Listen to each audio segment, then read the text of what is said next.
Info Salud ap explike yo ki sa ki fe yon moun pa ka kembe pipi et jan sa affecte la vie yon moun. N'a parlé de facteurs yo, cause yo et qui mezi prévention nous capable faire pour ça. Nous connaît affaire pas ka kembe pipi nous plus joindre li kay femme. Mais pas ka kembe pipi c'est n'a dit en espagnol c'est incontinencia urinaria. Incontinencia urinaria ça qui c'est pas ka kembe pipi ou pas gen contrôle pour pipi, c'est-à-dire ou gen doit sentir pipi et ou te ka fon ti kebel mais non. On ti tousse, on ti esterné ou bien éternuer, ou ouais faut courir al nan bagno et sou pa al nan bagno ou pipi sou. Donc ça yo kon cause moun yo pas vraiment et jouir de quotidien yo.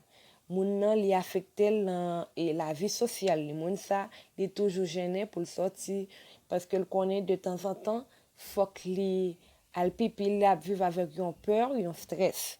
Qui donc nous vini pour nous expliquer qui ça qui cause facteur et puis prévention yo parce que nous connaît Info Salud là pour ça c'est pour former yo, éduquer bon enseignement et puis orienter yo. Pendant n'a fait éducation n'a demandé pour abonner avec canal YouTube nous pour partager message yo et puis tout quitter commentaire pour nous. Moi dis merci déjà parce que vous fait ça. N'a tourné qui ça qui incontinence urinaria ou bien perdre contrôle pour pipi. Vous connaissez vessie lui-même les responsable pour les emmagasiner pipi. Eh bien, il y a quelques efforts de pour faire li gen répercussions sur vessie parce que li vin lâche li muscle nerf yo vin détériorer ou bien vin diminuer dans capacité yo. Donc le ça moun nan vin pas ka kembe pipi.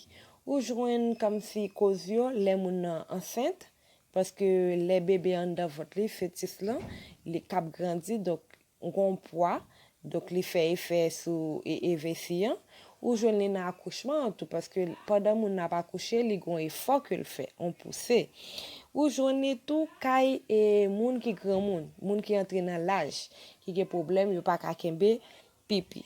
Donc ça c'est facteur qui important. L'autre facteur joindre c'est dans ça moun a manger quand si moun a consommer un pile alcool, li boit un pile boisson, li consommer un pile caféine, ça ka cause.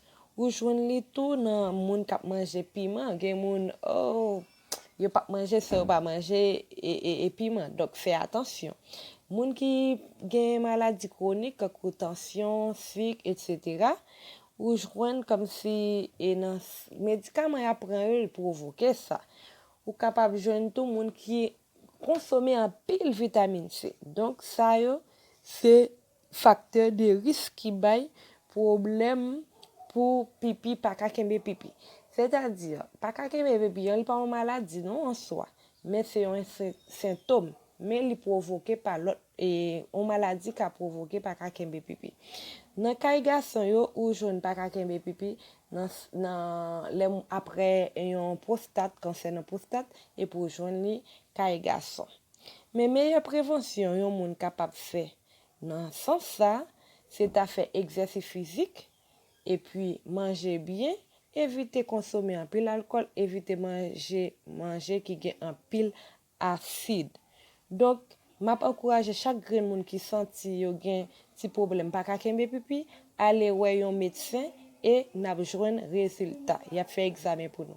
Merci tout le monde, suivre Info Salud avec Joanne Gersin.